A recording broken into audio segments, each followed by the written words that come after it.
الحمد لله حمدا كثيرا طيبا مباركا فيه والصلاة والسلام على رسول الله وعلى آله وصحبه ومن والاه. Salam alaykum wa rahmatullahi wa barakatuhu. Dieu dit dans le Saint-Coran: Alladina yatluna al-kitaba haqqa tilawatihi. Dans un autre verset du Coran, Dieu dit dans la bouche du prophète alayhi salatu wassalam: Wa umirtu an atluwa al-Qur'an. Wa umirtu an atluwa al-Qur'an. Et j'ai reçu comme ordre de la part de Dieu de réciter le Coran. En vérité, la tilawa ne signifie pas la récitation uniquement. Certes, tilawatul Qur'an signifie le réciter dans les règles de l'art, mais la tilawa signifie aussi faire suivre la récitation de la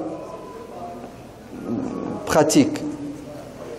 C'est-à-dire, il est demandé aux musulmans de réciter le Coran parce que la récitation à elle seule est une adoration. Vous connaissez tous le hadith authentique dans le Bukhari où le prophète alayhi salatu wassalam dit que pour chaque lettre récitée du Coran, et c'est plus de 73 000 lettres dans le Coran, on engrange une hasanat qui sera décuplée, voire plus encore en fonction de l'intention et en fonction d'autres paramètres. La lecture à elle seule du Coran est souhaitable. C'est une adoration, mais elle n'est pas suffisante. La lecture doit être suivie d'une compréhension. Mais pour qu'il y ait compréhension, il faut qu'il y ait quoi? Il faut qu'il y ait réflexion et méditation, c'est-à-dire un effort intellectuel pour comprendre, parce que Dieu nous parle. Et généralement, quand quelqu'un vous parle, vous faites tout pour comprendre ce qu'il vous dit, non? Vrai ou faux? Vous n'allez pas écouter quelqu'un qui parle une langue étrangère que vous ne comprenez pas plus de 10 minutes, 20 minutes, une demi-heure, 1 heure, 2 heures, c'est pas possible. Vous allez l'arrêter, lui demander une traduction, et si ce n'est pas possible, vous allez vous excuser et quitter la salle parce que c'est une perte de temps. Dieu merci, alhamdulillah, le Coran, quand on l'écoute, on est récompensé. Même lorsqu'on ne le comprend pas. Vous savez pourquoi? Parce que c'est la parole de Dieu, elle est exceptionnelle. Si vous écoutez la parole d'un être humain que vous ne comprenez pas, ça vous ennuie et c'est une perte de temps et vous essayez de quoi? De changer. La parole d'Allah, vous la récitez, vous l'écoutez, même si vous ne la comprenez pas, vous êtes récompensé. J'ai même envie de vous dire, en fonction de votre prédisposition spirituelle, vous y trouvez un plaisir. Pourquoi, à votre avis? Parce que le Coran est la nourriture de l'âme.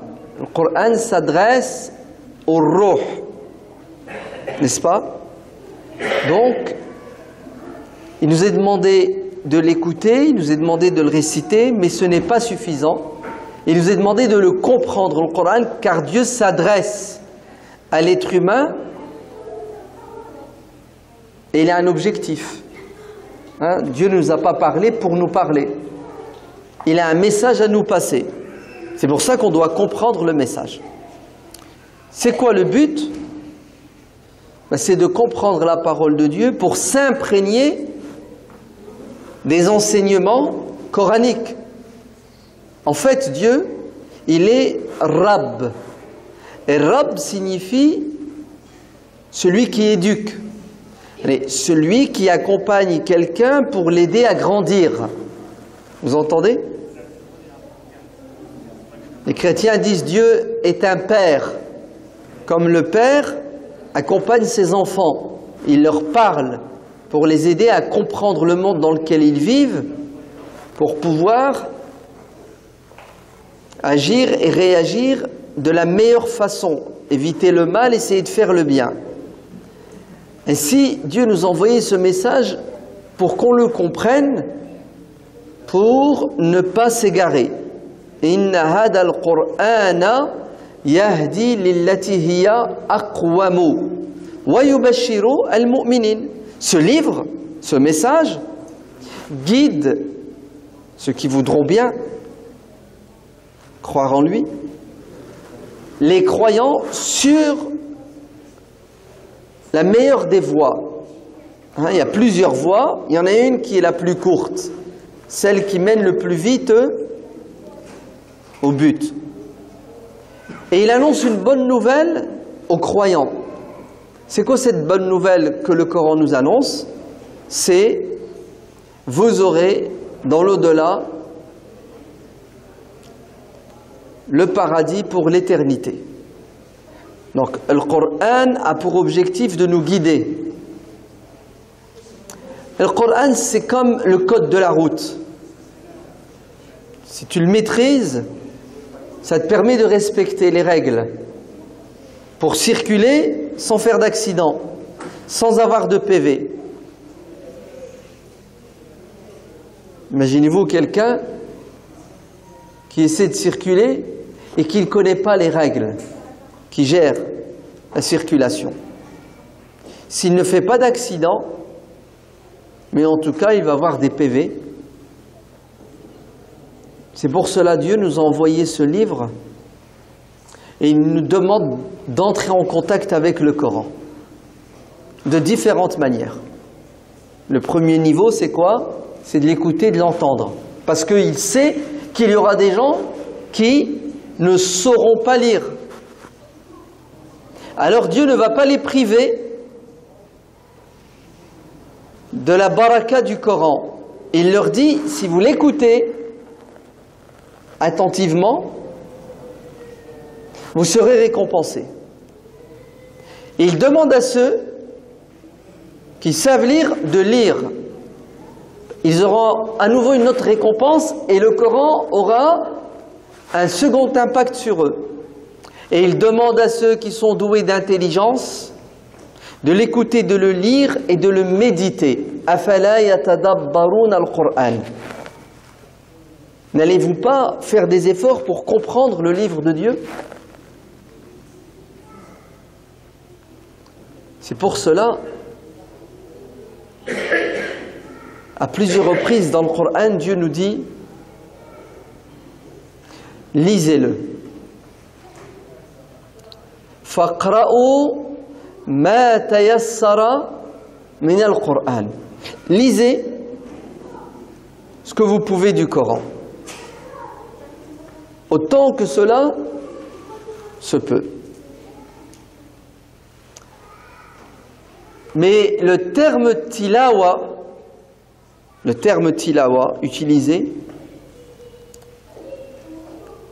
signifie, en plus de la lecture, qira'a, car Dieu nous dit de lire, qira'a, il nous dit d'écouter, فَإِذَا قُرِيَ الْقُرْآنُ فَاسْتَمِعُوا لَهُ. Lorsque quelqu'un récite le Coran, tendez l'oreille. La récitation, la lecture et la tilawa. La tilawa, ouvrez bien vos oreilles, signifie la mise en pratique des injonctions coraniques. Et Allah dans le Coran nous demande de faire des choses et de ne pas faire des choses. Et quand il nous dit qu'il y a des croyants qui ont un contact profond et réel avec le Coran, il nous parle de ces croyants qui l'écoutent, qui le lisent, qui le méditent et ils changent leur vie. Ce sont ces croyants qui sont mis en exergue dans le Coran. Ce sont ces croyants qui méritent les applaudissements, qui méritent, comme le hadith le dit, authentique, la proximité des anges. Ainsi le prophète alayhi salatu wassalam dit: celui qui lit le Coran avec difficulté, il aura 2 hasanat, 2 récompenses. Quant à celui qui le lit avec aisance et facilité, parce qu'il a fait plus d'efforts, parce qu'il est plus motivé, vous savez, c'est quoi sa récompense? C'est la compagnie de Al-Kiram Al-Barara, la compagnie des anges. Au lieu d'être accompagné des diables, qui auront un impact et une influence sur lui mauvais, il est accompagné des anges qui vont l'inciter à faire le bien. Et la preuve est dans le Sahih de l'imam al-Bukhari, puisqu'il y a un compagnon qui s'appelle Imran ibn Hussein, radiyallahu anhu, qui se met à lire le Coran chez lui dans sa demeure au milieu de la nuit. et il sent la présence de quelque chose. Il raconte, il dit qu'il sent la présence de quelque chose, et plus il lit le Coran, plus cette chose se rapproche de lui. Et d'ailleurs, il le voit dans son cheval, qui était pas loin, qui commence à s'exciter. Et là, Imran va lever les yeux, et qu'est-ce qu'il va voir? Il va voir un nuage. Un nuage qui s'est rapproché de lui. À l'intérieur, il entend des bruits. Et il lit, et le nuage se rapproche. Le cheval s'excite, et là il arrête la lecture car il a peur pour son bébé, Yahya, qui était à ses côtés. Il a peur du cheval, d'un accident. Et il arrête la lecture, il range son Coran, et il va à la mosquée. Et après la prière, il raconte au prophète, alayhi salatu wassalam, ce qu'il vient de vivre. Et il demande des explications. Et le prophète, sallallahu alayhi wa sallam, de lui dire, c'était as-sakina. C'était les anges qui sont descendus assister à ta lecture du Coran. Si tu avais continué et que le soleil s'était levé, les anges auraient témoigné, auraient vu ce que tu as vu. Ainsi, plus nous avons une relation intime avec le Coran dans le fond et dans la forme, plus le Coran a un impact sur nous dans le fond et dans la forme. Ali ibn Abi Talib radiyallahu anhu dit, les gens qui liront le Coran seront de trois sortes, trois types d'individus qui auront un contact avec le Coran. Il y a des gens qui apprendront le Coran, qui le liront pour le jidal, pour faire étalage de leur savoir, de leur connaissance, pour polémiquer avec les gens, pour avoir le dessus en permanence. Ils ne sont pas clairs, ces gens-là. Leur intention est mauvaise. Le Coran devient un outil, un objet pour atteindre un objectif malsain. Deuxièmement, il y aura des gens qui liront le Coran, qui utiliseront le Coran pour le fric, pour gagner de l'argent. Uniquement. Ces gens-là ne sont pas clairs. Leur intention, elle est mauvaise. Et la troisième partie, ce sont des gens qui liront le Coran et qui s'imprégneront du Coran, et le Coran se verra à travers leur comportement. Choisissez votre camp. Vous voulez être parmi les premiers, les deuxièmes ou les troisièmes? Parmi les Ahsantum, c'est bien, c'est un bon choix. Il vaut mieux, non? Non? Il vaut mieux? Il vaut mieux, car Abu Hurayra radiyallahu anhu rapporte de la bouche du prophète alayhi salatu wassalam, et le hadith est dans Muslim, que les trois premières catégories d'individus qui seront jetés en enfer, la tête la première, trois clans de musulmans vont être poussés, jetés en enfer. Vous savez qui sont ces trois sortes de musulmans? Les premiers qui vont brûler en enfer? Le numéro 1, c'est quelqu'un qui connaissait le Coran. C'est quelqu'un qui récitait le Coran. C'est quelqu'un qui faisait l'imam la nuit pendant Ramadan. Et les anges vont être choqués. Ya Allah, cet homme, il faut le mettre en enfer. Ben, si lui va en enfer, tout le monde va aller en enfer. C'est pas possible. Et cet homme, bien entendu, va réagir en disant, Ya Allah, pourquoi tu me mets en enfer? Mais toute ma vie, je l'ai passé à étudier le Coran, à le lire, à le réciter. Même la nuit. Dieu va lui dire, c'est vrai? Ça, il n'y a personne qui le nie. Hein. On a les vidéos. Tout est noté, tout est enregistré. Mais tu ne vas pas nous la faire à l'envers. Le Coran, pour toi, c'était un moyen pour atteindre un objectif. Et tu as atteint ton objectif. Et tu as eu ce que tu voulais sur terre. C'est-à-dire le Coran, tu l'as utilisé pour la gloriole. Et pour être connu. Pour être réputé. Pour que les gens disent « Masha'Allah, il connaît le Coran, il a une belle lecture. Tout ce que tu voulais, c'était exister aux yeux des gens. Et tu as eu ce que tu voulais, la satisfaction intérieure, personnelle. Pourquoi tu veux aujourd'hui que je te donne un salaire? Tu n'as pas travaillé pour moi, tu as travaillé pour le voisin là-bas, la shaitan. Il est en enfer, va en enfer avec lui. Vous savez que le Coran ne l'a pas sauvé. Pourquoi? Parce qu'il y a le fond et la forme. Et combien de gens lisent le Coran et le Coran les maudit? Vous entendez? Ils sont nombreux. D'ailleurs, l'imam al-Suyuti, dans son livre Al-Jami' al-Saghir, encyclopédie du hadith, Al-Albani passe derrière et authentifie ce hadith. Il te dit non, non, non, le hadith il est authentique. Et c'est vrai que le hadith, il y a de quoi douter parce que il fait peur, il fait flipper. Mais apparemment, la réalité l'authentifie aussi. Vous savez c'est quoi le hadith? La plupart de ceux qui dans ma communauté connaîtront le Coran seront des hypocrites. Des hypocrites. Aktharu qurra ummati munafiqun. La plupart de ceux qui maîtriseront le Coran dans ma communauté font partie des hypocrites. Hadith, il fait peur, non? Allez, si ceux qui ont le Coran sont en majorité des hypocrites, bah t'as qu'une envie, c'est de dire bon c'est bon, je laisse tomber le Coran. Non, non, non, t'as pas compris le hadith, c'est faux. Non, ça ne veut pas dire ça. Le hadith veut dire qu'il y a parmi des gens qui connaissent le Coran des hypocrites dans le fond et parfois pas dans la forme. C'est-à-dire le mec, il croit pas en Dieu. Vous entendez? Il n'est pas musulman ou il ne l'est plus réellement. Et le Coran qu'il connaît, qu'il récite, c'est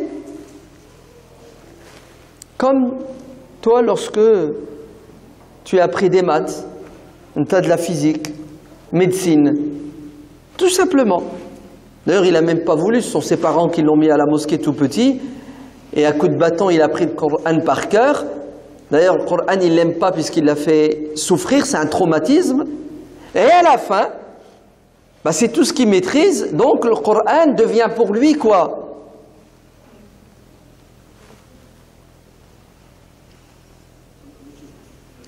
Un métier, tout simplement. L'habit ne fait pas l'imam. Deuxième type de personnes qui connaissent le Coran et qui sont hypocrites, et ça c'est la majorité, non pas des imams uniquement, mais des musulmans, c'est que le Coran n'a pas d'impact sur eux. Dans quel domaine? Dans le comportement. Hassan al-Basri, radiyallahu anhu, dit: il n'est pas permis à ceux qui connaissent le Coran de rire quand les gens rient, c'est-à-dire de rire pour n'importe quoi. Si Hassan al-Basri était parmi nous aujourd'hui, il dirait: il n'est pas permis à ceux qui connaissent le Coran de regarder la télé comme le commun des musulmans. C'est-à-dire ceux qui connaissent le Coran, tu dois les reconnaître, non pas lorsqu'ils lisent le Coran, mais lorsqu'ils vivent avec le Coran, à travers leur comportement. Il le dit Hassan al-Basri. Ils sont doux, ils sont honnêtes, ils sont pieux, ils craignent Allah et ils ont les qualités qui sont dépeintes, qui sont dans le Coran.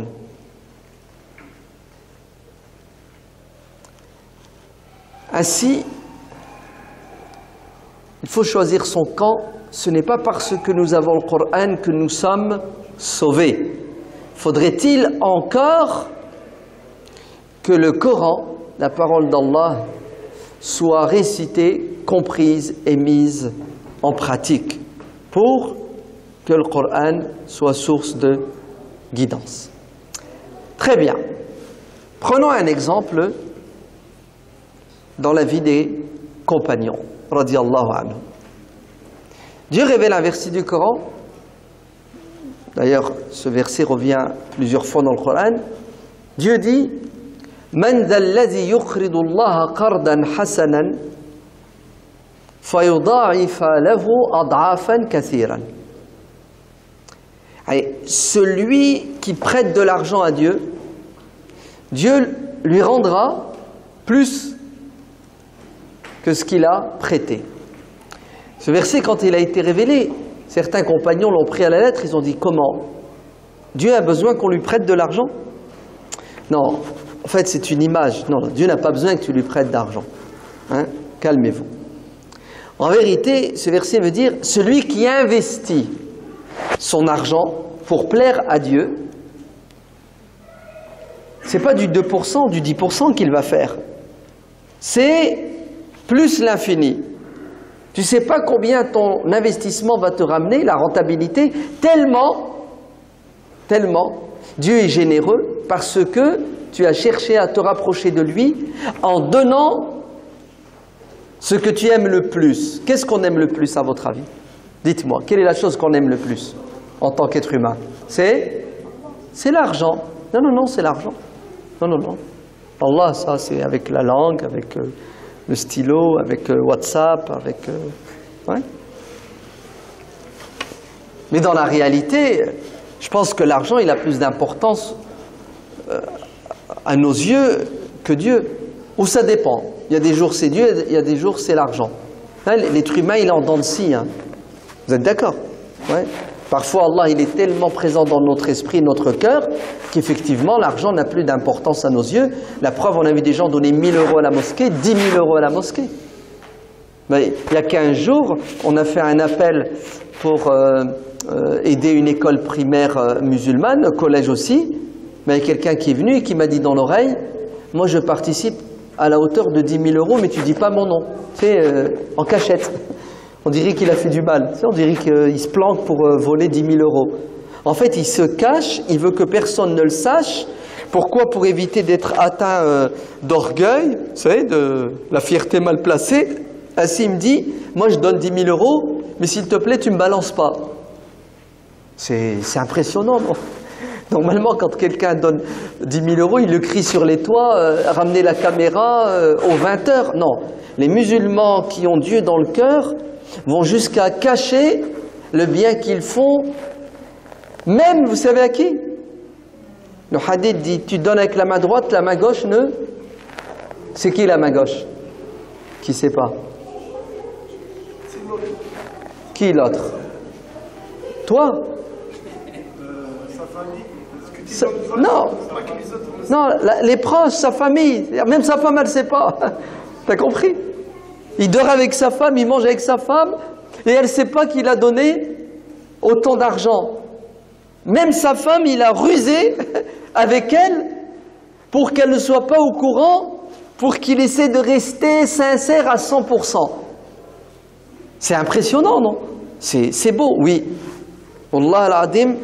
Beaucoup de musulmans, je n'ai pas les chiffres exacts, mais en tout cas on voit les résultats de leur sincérité et de leur amour pour Dieu, qui lorsqu'il est à fond dans le cœur, ou même pas à 52% dans le cœur, les résultats sont là.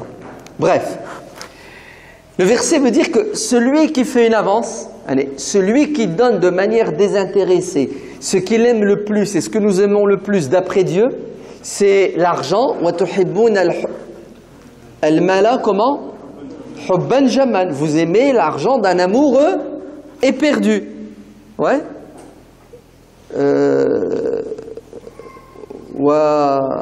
Dans un autre verset, Dieu dit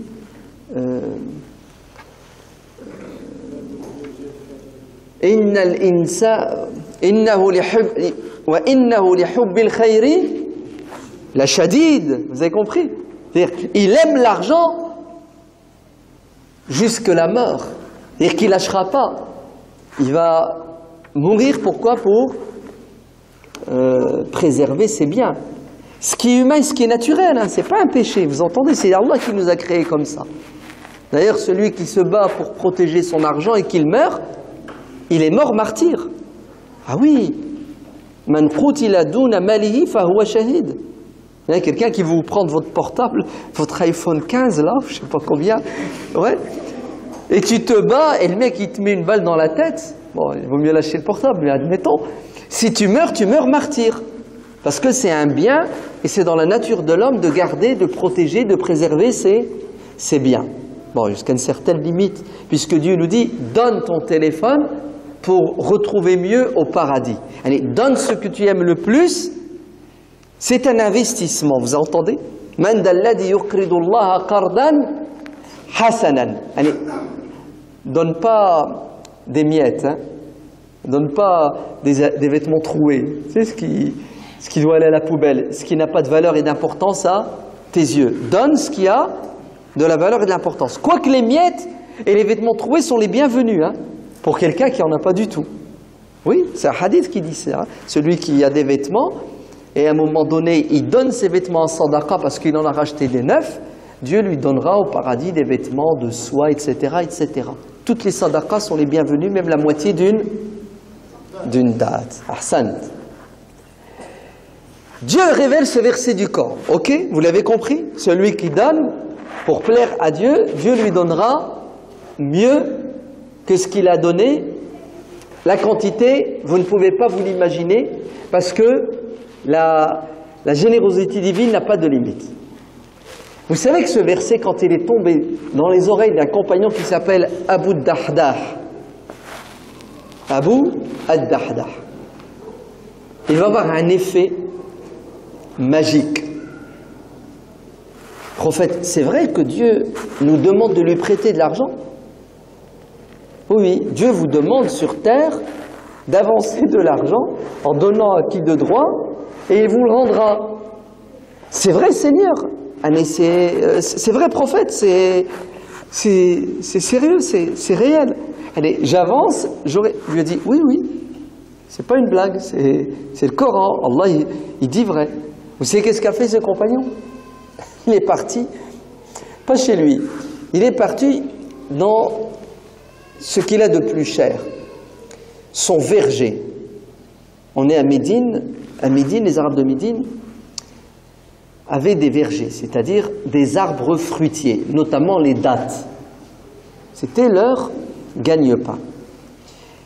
Et les vergers à l'époque, c'était des vergers de 1000 paniers, de 1000 palmiers dattiers.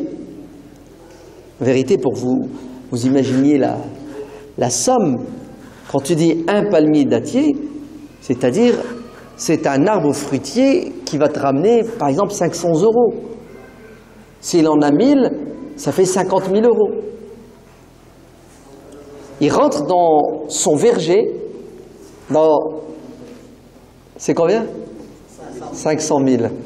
Waouh! Ça dépasse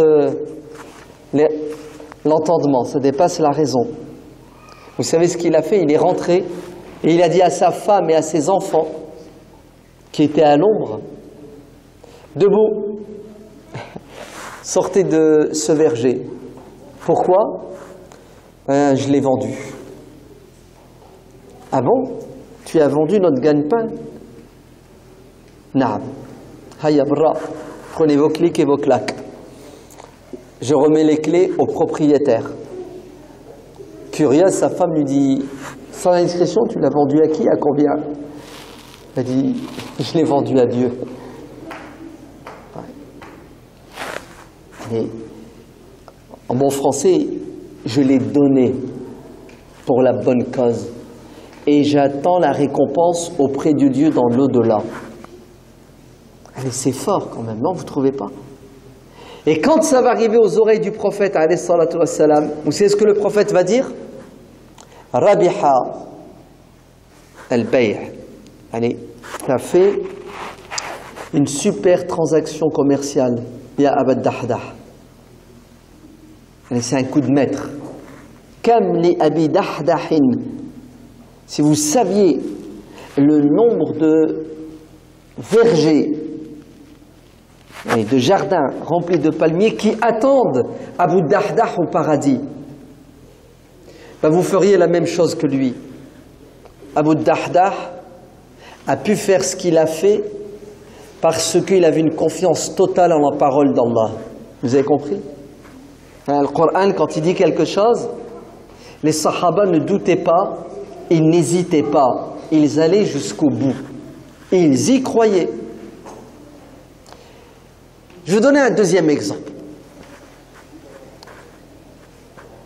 C'est Abu Ayyub al-Ansari, radiyallahu anhu, Khalid ibn Saïd. Ce n'est pas n'importe quel compagnon du prophète, puisque c'est un parent du prophète, du côté de la mère du prophète, qui est d'origine médinoise. Abu Ayyub al-Ansari, sa sépulture se trouve à Istanbul, car c'est là-bas où il est mort, et c'est là-bas où il a été enterré.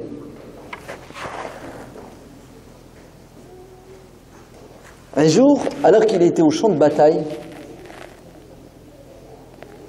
et que certains soldats téméraires se jetaient sur les murailles ennemies, d'autres musulmans qui n'avaient pas une bonne compréhension de certains versets du Coran vont réagir en disant « c'est du suicide ». Et Dieu dans le Coran dit « Wala tulqu bi aydikum ila at-tahluka ». Allez, ce verset traduit littéralement signifie « ne vous donnez pas la mort, ne vous suicidez pas, ne vous jetez pas dans la gueule du loup, hein, ne vous détruisez pas ». Abu Ayyub va interpeller ces musulmans qui ont compris le verset de cette manière en leur disant « Stop, arrêtez là, vous dites n'importe quoi. Ce verset ne signifie pas ce que vous dites. » Ce verset a été révélé à Médine et il parle de nous, compagnons du prophète alayhi salatu wassalam, qui, pendant des années, faisions des sacrifices sans limite pour la vérité, pour Dieu, pour le messager, pour la justice. Et une fois que l'islam a pris le dessus sur l'injustice, après la prise de la Mecque, allez, une fois que le travail, le gros œuvre a été fait, on a baissé la cadence. C'est-à-dire on a diminué notre investissement pour la religion. Chacun est reparti dans son train-train quotidien. Avant, on gérait tout notre temps de manière à être le plus utile et le plus efficace pour la cause. Et une fois qu'on a vu les fruits, on s'est dit c'est bon, on peut faire une pause. Et Dieu révèle le verset du Coran qui leur dit attention, ne tombez pas dans l'égarement manifeste. Ne tombez pas dans l'autodestruction de vos personnes. Mais laquelle de destruction? Pas la physique, la destruction spirituelle. Comment est-ce que les compagnons ont failli glisser à un moment donné dans le suicide spirituel? Vous savez comment? En devenant matérialiste. C'est-à-dire en inversant les rôles, les proportions. Avant, ils se donnaient à 90% pour la cause, et maintenant ils ont décidé de s'adonner à 90% pour la matière, et Dieu leur a dit stop. Là, vous êtes mal barré. Vous allez vous égarer parce que vous allez oublier Dieu, vous allez oublier l'au-delà. Attention, il faut créer l'équilibre. La vraie mort, ce n'est pas celle à laquelle tu vas goûter lorsque tu tombes martyr pour défendre des idées justes. La mort, c'est la mort du cœur, de l'esprit. Lorsque tu t'égares dans le matérialisme. Vous voyez, subhanallah, quand il lisait le Coran, quand il l'entendait, quand il le comprenait, il réagissait sur l'instant. Je vais vous donner un troisième exemple, c'est l'exemple de Abu Talha al-Ansari, l'un des coiffeurs du prophète, alayhi salatu wassalam. Le beau-père, le père adoptif le beau-père de Anas ibn Malik. Abu Talha est très âgé. Physiquement, il est fatigué. Et voilà que l'autorité politique de l'époque, le calife, appelle à l'enrôlement. Hayya, tous les hommes de 16 à 70 ans capables de porter les armes, qu'ils s'engagent pour repousser l'ennemi qui est en train d'attaquer le pays. Vous savez ce que fait Abu Talha? Il se prépare. Et là, ses enfants l'arrêtent en lui disant « Papa, tu es âgé, tu es fatigué, et en plus, tu as passé toute ta vie aux côtés du prophète dans le sacrifice. Khalas, ça suffit. Allez, profite de ta retraite. Laisse-nous prendre la relève. » Comment est-ce que va leur répondre Abu Talha? Il est vieux, il est fatigué. Hein? Est-ce qu'il va leur dire « Oui, vous avez raison, mes enfants, il faut que je profite de ma retraite ?» Non. Il leur cite un verset du Coran de la sourate Tawbah qui dit « Infiru khifafan wa thiqalan wa jahidu bi amwalikum wa anfusikum fi sabilillahi dhalika khayrun lakum in kuntum ta'lamun » Regardez comment Abu Talha comprend ce verset. Ce verset dit « Engagez-vous ». Et il dit « Shubbanan wa shuyukhan » jeunes et vieux. C'est pas comme certains comprennent le verset.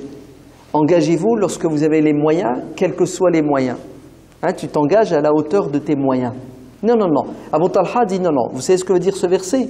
Ça veut dire les jeunes doivent participer à l'effort et les vieux doivent participer. Personne n'a d'excuse, sauf ليس على الأعمى حرج وليس على الأعرج حرج وليس على المريض حرج. Trois catégories de personnes sont exemptées du service militaire. L'aveugle, l'unijambiste, ouais, celui qui boite, celui qui a un défaut, celui qui a un handicap physique. Mais celui qui est encore capable de donner, il doit quoi? Il doit donner quel que soit l'âge. On n'est jamais trop vieux pour faire le bien, comme on n'est jamais trop jeune pour apprendre à faire le bien. Très bien. Ça, c'était quelques exemples à l'époque de la première génération. D'ailleurs, si vous en voulez d'autres, je vous invite à lire un livre qui est magnifique, juste un chapitre dans ce livre, qui s'appelle « La vie des compagnons, Hayatul Sahaba » de Cheikh Youssouf Al-Kandahlawi, traduit par Ben Halima Abdraouf. Vous avez un chapitre entier sur les compagnons et le Coran. Et vous allez voir comment le compagnon vivait avec le Coran, l'impact que le Coran avait sur les compagnons. Très bien. On fait quoi de tout ça aujourd'hui en 2017?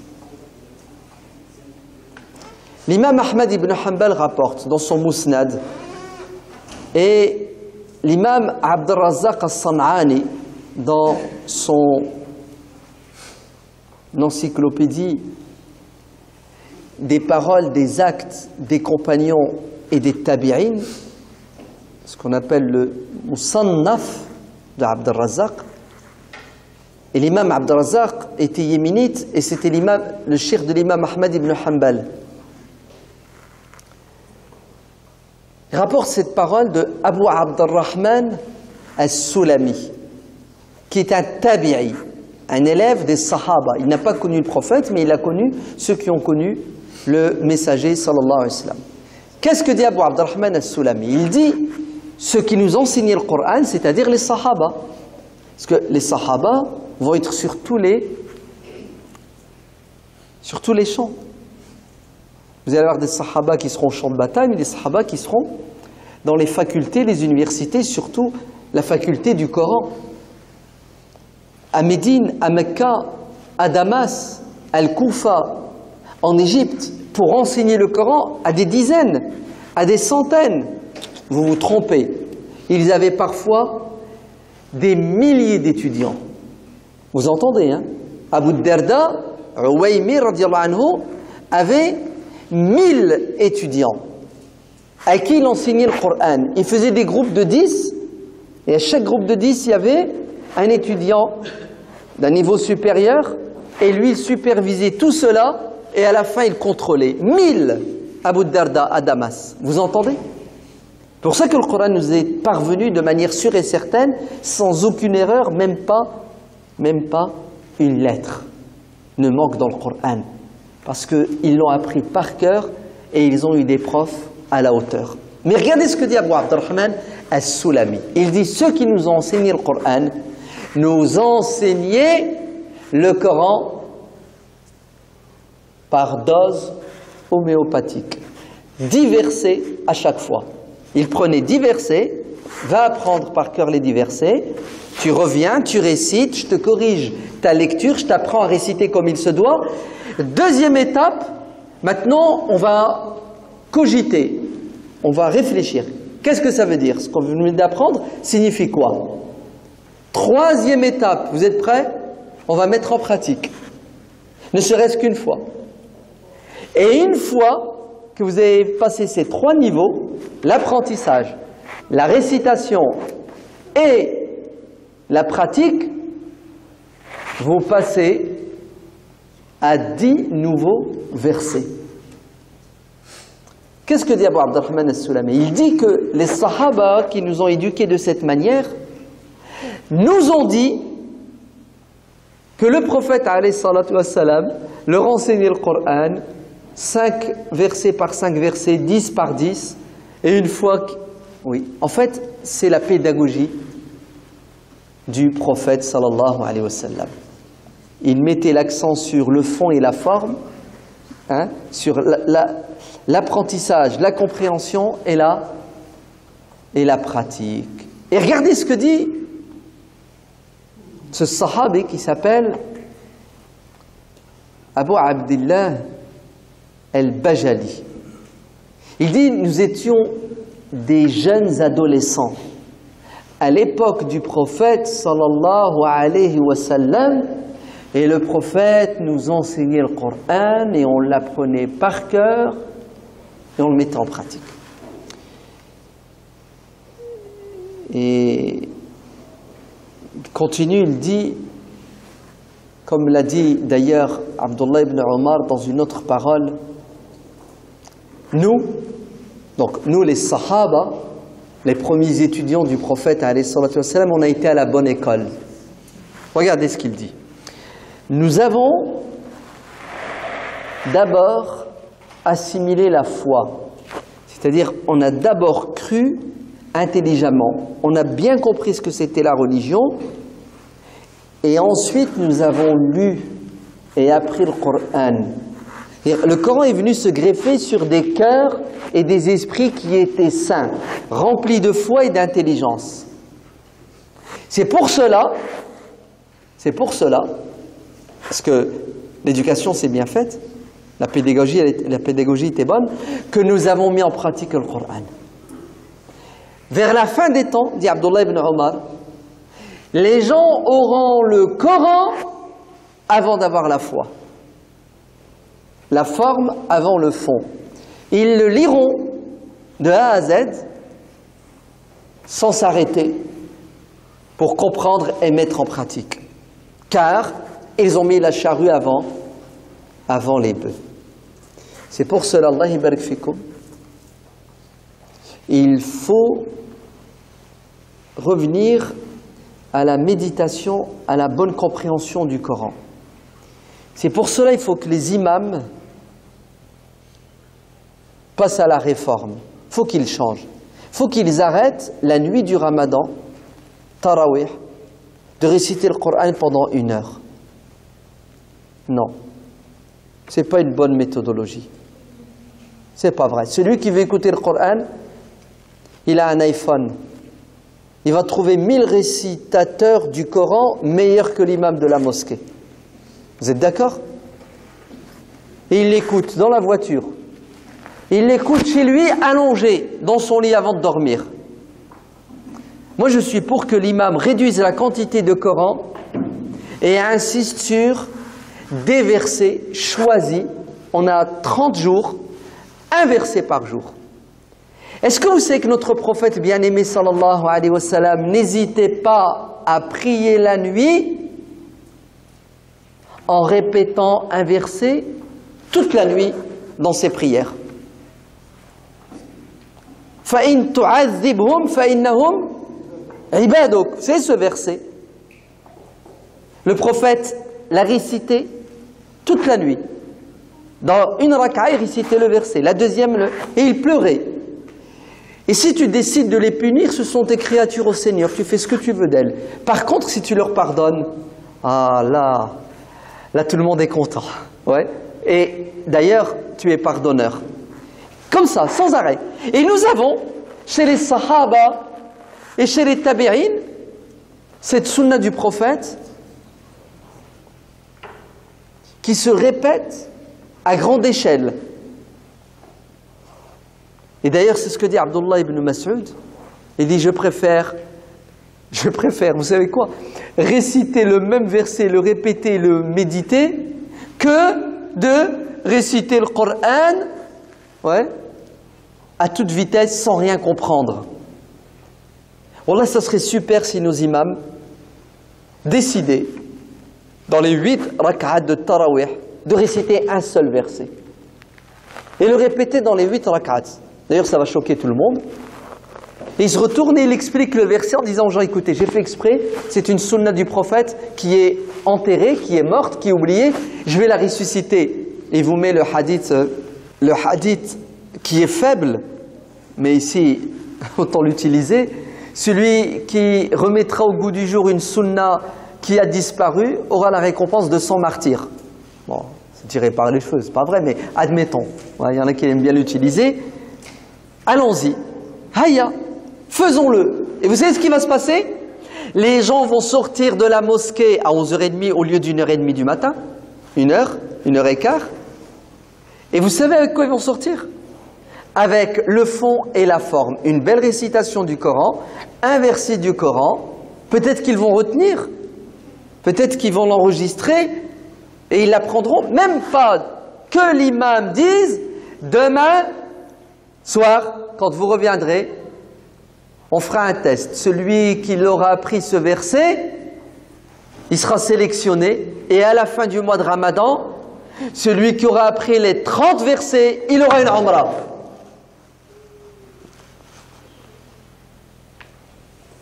Vous vous rendez compte? Vous tous ici qui avez des enfants, qui ont 10 ans, 15 ans, vous allez les ramener à la mosquée, vous allez, t'apprends ce verset, sinon je te...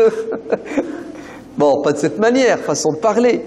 Vous imaginez, à la fin du mois, on ressort avec 30 versets qu'on aura appris, et si on ne les a pas appris, on les aura compris. Et une fois qu'on les aura compris, on les mettra en pratique, parce qu'il faut choisir des versets qui doivent nous inciter à quoi? À changer, à nous réformer. C'est clair ou c'est pas clair? C'est mieux. Pourquoi? C'est mieux pour nous qui sommes éreintés, épuisés, fatigués à 11h30. Et on est pris en otage. Vous savez par quoi? Par le Coran. Oui, on est pris en otage. Parce que tu veux faire Qiyam al-Layl. Tu es gêné de ne pas faire Tarawih. Tu dis, attends, là je crois que j'ai un problème de foi là, ouais. J'arrive même pas à faire Tarawih. Tu te forces en sachant que le lendemain tu bosses. Hein. Tu es fatigué, tu es mort. En sachant que le jeûne de toute la journée, il faut le gérer physiquement. Non, Wallah al-Adim, on dirait que le corps aujourd'hui,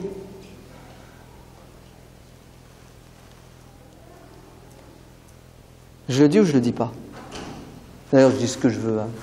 Vive la France, pays de la liberté d'expression, avec des limites. C'est presque devenu folklorique. Vous savez, comme ceux qui, leurs maisons sont remplies de cadres, de la calligraphie, des beaux versets du Coran. Ouais. Et peut-être que le verset là, qui est accroché au mur, vous savez c'est lequel? C'est le verset de la sourate An-Nur. وَقُلْ لِلْمُؤْمِنِينَ يَغُضُّوا مِنْ أَبْصَارِهِمْ. Dit aux croyants de baisser leur regard, c'est-à-dire de ne pas regarder ce qui est haram. Et le mec, il est assis dans son sdaré, il est en train de regarder une série remplie de quoi? De choses haram. Et le verset, il est là. Mais le verset ne lui parle pas. Vous savez pourquoi il ne lui parle pas? Parce qu'il ne comprend pas, parce qu'on ne lui a jamais expliqué, il n'a pas d'impact sur lui. Comme le mec qui a un Coran dans sa voiture. Il fait quoi le Coran dans ta voiture? Pour ne pas avoir un accident. Et peut-être que ce jeune, prend sa voiture pour aller faire un quoi? Pour aller faire un hold-up. Et il prend le Coran pour l'accompagner, pour le protéger. Et ainsi de suite. Le Coran, on dirait qu'il a perdu de ça. De quoi? Sa valeur? Sa valeur dans le cœur? Non, je crois qu'on l'aime tous le Coran, non? C'est pas un problème d'aimer le Coran. C'est pas un problème d'écouter le Coran. Non, non, non, non. Je crois que tout le monde aime écouter le Coran. Tout le monde aime le Coran. Moi, je crois que c'est un problème d'intelligence, de compréhension du Coran pour pouvoir le mettre en pratique. Parce que tu ne peux pas pratiquer le Coran si tu ne l'as pas compris. Vrai ou faux? C'est impossible. Je termine avec un verset pour passer à la pratique. Un verset. Essayez de le retenir, essayez de le méditer et faites tout pour le mettre en pratique. Vous êtes prêts? On fait l'expérience? Ceux qui ne veulent pas sortir. Vous avez le droit. Est-ce que vous êtes prêts? Je vais vous citer un verset du Coran. Vous allez l'entendre. Ma récitation n'est pas belle, mais vous devrez faire avec ça. Je vais vous l'expliquer succinctement, vite fait. Si vous voulez plus d'approfondissement, il y a matière, il y a les matériaux. Et ensuite, on va le mettre en pratique. Et vous allez voir que ça va avoir un impact positif sur nous. On fait l'expérience? Non, si vous ne voulez pas, sortez. Allez-vous-en, vous avez le droit, vous n'aurez pas commis de péché. Vous êtes prêts? Donc, si vous restez, c'est que vous êtes d'accord. Dites pas Inch'Allah. Dites oui, je suis prêt à jouer le jeu. C'est même pas un jeu. On va aller jusqu'au bout de notre logique. Et à ce moment-là, on y va. Sinon, j'arrête et je m'en vais. Vous êtes prêts? Dieu dit dans le Coran, فَأَمَّا مَنْ خَافَ مَقَامَ رَبِّهِ وَنَهَى النَّفْسَ عَنِ الْهَوَى فَإِنَّ الْجَنَّةَ هِيَ الْمَأْوَى. C'est pas compliqué. Vous êtes prêts? Celui qui est convaincu et qui sait qu'il va rencontrer Dieu et qui a peur d'être questionné par Dieu et de ne pas avoir la bonne réponse, qu'est-ce qu'il fait à votre avis? Il se prépare à la rencontre. Oui ou non? Demain, tu as rendez-vous avec... Demain, tu as un examen. Tu révises, tu te prépares. Tu as un oral, tu viens de passer ton concours, tu vas être prof, le CAPES. Qu'est-ce que tu fais? Tu te prépares à l'examen pour l'avoir. On va avoir un examen avec qui? Avec le maître de l'univers. Donc, وَلِمَنْ خَافَ مَقَامَ رَبِّهِ, celui qui sait qu'il va passer l'examen, qui sait qu'il va rencontrer Dieu, donc il a peur de lui désobéir, parce qu'il sait que Dieu va lui dire « t'as fait ça tel jour, à telle heure, à telle minute ». C'est bon? Très bien. Le verset n'est pas fini. Le verset continue, il dit « et E-T », deux choses. Si vous voulez le résultat qui s'appelle « Jannatul Ma'wa », le refuge, le paradis, vous allez être tranquille. Si vous voulez ce paradis, il faut deux choses. Il faut avoir à l'esprit en permanence, au quotidien, la nuit, le jour, en privé, en public, que Dieu te voit, t'entend et que tu vas devoir répondre de tes actes, de tes paroles, de tes pensées, de tes intentions. Et E-T, celui qui se maîtrise. Celui qui sait dire non quand il a envie. Vous avez compris? Celui qui domine ses passions. Celui qui a un ego, et nous avons tous un ego, mais il doit être le plus faible. Il ne doit pas être fort. On ne doit pas être esclave du nefs. Nous devons dompter notre nefs. C'est bon? Donc celui qui arrive à faire ces deux choses, entrer au paradis sans difficulté. C'est clair ou c'est pas clair? Concrètement, ça donne quoi maintenant? On va essayer de trouver quelque chose de concret. En ce qui concerne la première partie du verset, celui qui sait que Dieu le voit et qui va devoir répondre de ses actes, de ses paroles, de ses intentions, à partir d'aujourd'hui, vous savez ce que vous allez faire? Allah yabarak fikum. Vous n'allez plus sur les sites pornographiques. Parce qu'il y a des musulmans qui jeûnent, qui font Ramadan, qui font Qiyam al-Layl, qui font le Jumu'ah, et de temps en temps, le soir, la nuit, je ne sais pas à quelle heure, ils vont sur des sites pornographiques. C'est une faiblesse. N'allez pas. Vous savez pourquoi? Parce que si personne ne vous voit, Allah vous voit. Pendant ce moment-là, mets-toi dans la tête que Dieu te voit. Comme ce Tabi'i qui était connu pour sa beauté. On a deux versions. Sulayman ibn Yasar, un des 7 fuqaha de Médine, et le deuxième c'est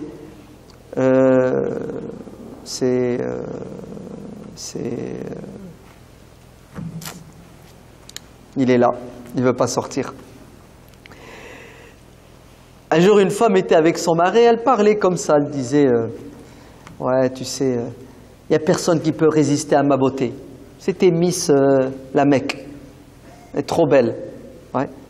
C'est ce que lui dit son mari, il lui dit ne sais-tu pas qu'il y a sur terre des gens qui craignent tellement Allah, ouais, qu'ils ne sont pas attirés par le péché, même si le péché est attirant.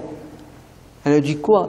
Il y a un homme, s'il me voit, il peut résister, il ne va pas... Il lui dit oui, il lui dit qui? Elle lui a dit, il lui a dit un tel, je ne sais plus, Abu Ubaid. Il lui dit, est-ce que tu me donnes l'autorisation de lui poser une question? Il lui dit, tfaddal. Elle est partie le voir, elle lui a dit, j'ai une question à te poser. Il lui a dit, tfaddal. C'est un savant, tafaddali. C'est ce qu'elle lui a dit. Elle lui a dit, je voudrais commettre le zina avec toi. C'est ce qu'il lui a dit. Il lui a dit, il n'y a pas de souci, il n'y a pas de problème. Ok. Mais moi, j'ai une condition. Elle lui a dit, laquelle? Il lui a dit, on va devant la Kaaba. La Kaaba, on fait ça devant la Kaaba. Et là, la femme lui dit, quoi? Mais t'es fou, toi. Il y a du monde, il y a des caméras, il lui dit, subhanallah, tu crains le regard des gens et tu crains pas le regard d'Allah. Vous savez ce que va dire son mari? Son mari dira, tous les soirs, c'était la fête chez moi, c'est comme si j'étais un jeune marié, une nuit de noces tous les soirs, tellement j'avais la plus belle des femmes, c'était le plaisir. Depuis qu'il lui a parlé, Hadakla, l'intégriste, fondamentaliste, pieux là, depuis qu'il lui a parlé, il lui a mis la crainte d'Allah. Vous savez qu'est-ce que j'ai à la maison maintenant? Une nonne. Elle jeûne, elle prie. Elle pleure, elle lit le Coran.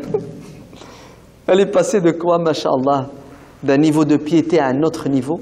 Grâce à quoi? Grâce à une maw'ida, à une exhortation faite par un homme pieux qui lui a rappelé l'essentiel, c'est que Dieu nous... Vous êtes d'accord? C'est bon? Vous n'utiliserez plus jamais votre iPhone pour regarder la pornographie. Deuxième partie du verset, c'est quoi? C'est le nafs, vous allez le dominer. À partir de maintenant, non pas maintenant, à quelle heure on mange ici? 21h combien? 51. Il vaut mieux le savoir, hein? La précision. En plus, c'est en face. Ah oui, c'est là. Vous n'avez pas intérêt de rater une minute. Hein? C'est normal, hein? C'est naturel, oui ou non? Vous avez faim quand c'est 21h51. Oui, vous avez soif. Vous savez ce que vous allez faire à table ce soir? Et c'est pas difficile ce que je vais vous demander. Hein? Vous allez décider à partir de ce soir, jusqu'à la fin du Ramadan, de ne plus boire une boisson sucrée ou gazeuse. Fini le coca, fini le Schweppes, le Mojito, le Orangina, fini le jus de pomme, jus de raisin, tous les jus là, qui ne sont pas des vrais jus, hein, c'est de l'arnaque. Hein. Si vous voulez un vrai jus, vous achetez des pommes, vous avez un mixeur, c'est ça, extracteur de jus, Vous achetez des oranges, vous faites le jus vous-même pour boire du naturel, du frais. Ce qu'ils vous vendent, c'est de l'arnaque, c'est du poison, c'est de la malbouffe. C'est du sucre, des exhausteurs de goût, c'est ça? Des humulsifiants, des additifs. Non, c'est de la peinture. Des colorants. C'est ce qu'à dire colorant. C'est de la peinture. Tu sais, tu achètes de la peinture, tu mets de la peinture à ton mur. Ils mettent de la peinture à ce que tu bois. C'est dangereux, c'est toxique, c'est mauvais. Donc, vous allez faire un sevrage. Ça ne doit pas être difficile puisque pendant 18 heures, on arrive à ne pas boire de l'eau, la seule boisson qui est essentielle. Vrai ou faux? Les autres, a fortiori, c'est plus facile puisque ce n'est pas obligatoire. Vous n'allez pas boire. Vous n'achetez plus. Vous arrêtez. Et vous savez ce qui va vous arriver? Ben, votre santé, elle ira mieux déjà, puisque vous avez boycotté des boissons qui sont nocives. Et deuxièmement, votre porte-monnaie ira mieux. Vous allez faire des économies. Vous allez gagner à peu près 30 à 40 euros. Parce que c'est ce que nous coûtent les boissons dites sucrées et gazeuses. Et qu'est-ce que vous allez faire avec les 30 euros d'économie?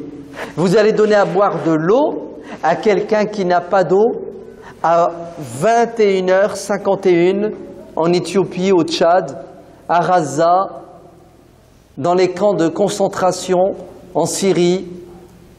Vous allez donner à boire de l'eau à des gens qui font le ramadan sous 50 degrés, écoutez bien, et qui ne boivent pas d'eau potable, ils boivent de l'eau salée ou ils boivent de l'eau souillée. Et vous savez que l'une des meilleures actions que nous devons faire pendant le mois de Ramadan, c'est de donner à boire et à manger à quelqu'un qui a fait le jeûne, le Ramadan. Vrai ou faux? On se prive de boissons qui sont mauvaises, on fait des économies et on donne une boisson qui est vitale à vos frères, à nos frères et sœurs musulmans, qui meurent de faim et qui meurent de soif. Vous êtes d'accord, vous n'êtes pas d'accord? Qui n'est pas d'accord? Levez la main. Qui n'est pas d'accord? Tout le monde est d'accord. N'ayez pas peur, wallah, il ne vous arrivera rien. On n'est pas en Égypte ou en Syrie, où si vous exprimez votre opinion, vous finissez. Vous savez où? Levez la main ceux qui ne sont pas d'accord. Tout le monde est d'accord. Allahu Akbar. Alhamdulillah. Ben, je vous annonce une bonne nouvelle. Vous ressemblez aux compagnons du prophète, alayhi salatu wassalam. Car lorsque Dieu a révélé le verset du Coran qui dit « Stop l'alcool », les ruelles de Médine se sont transformées en ruisseaux où coulait le vin qui coûte cher en Arabie. Le vin de ces musulmans et de ces musulmanes qui, il y a encore quelques heures, c'était une boisson sacrée. Avec un verset du Coran, c'est devenu une boisson interdite qu'ils ils ont même pas cherché à la vendre. Ils n'ont même pas cherché à vendre le vin à leur voisin qui n'est pas musulman pour récupérer un petit billet. Les ruelles de Médine se sont transformées en ruisseaux. Alors Allah ibarak fikoum, à table ce soir, pas de pseudo-boisson, pas de pseudo-jus, que de l'eau. Bon, le ben, hein, ouais, pas grave. Parce que les Arabes, tu leur enlèves le ben, ils sont morts. Vous voyez, c'est quoi le ben? Non, tu vois pas? Le lait battu. Ah, tu sais? Ah, excuse-moi. Non, au cas où... Ouais. Donc...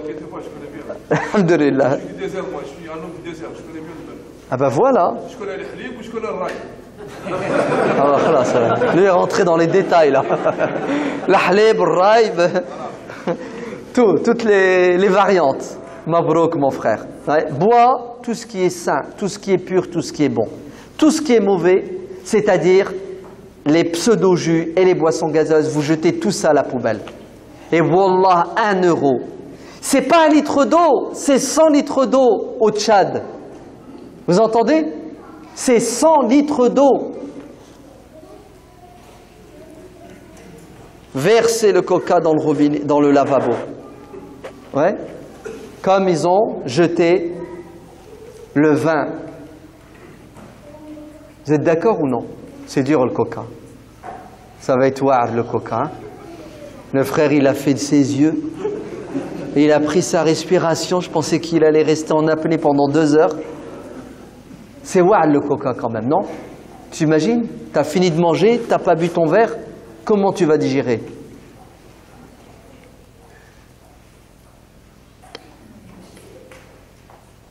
Les Sahaba buvaient l'alcool, le vin, et il avait beaucoup plus d'impact négatif que... Non, beaucoup plus d'impact négatif sur eux, ils perdaient la tête, hein, que le coca. Et quand Allah leur a dit arrêtez de boire le coca, ils ont arrêté. Arrêtez de boire. C'est bon?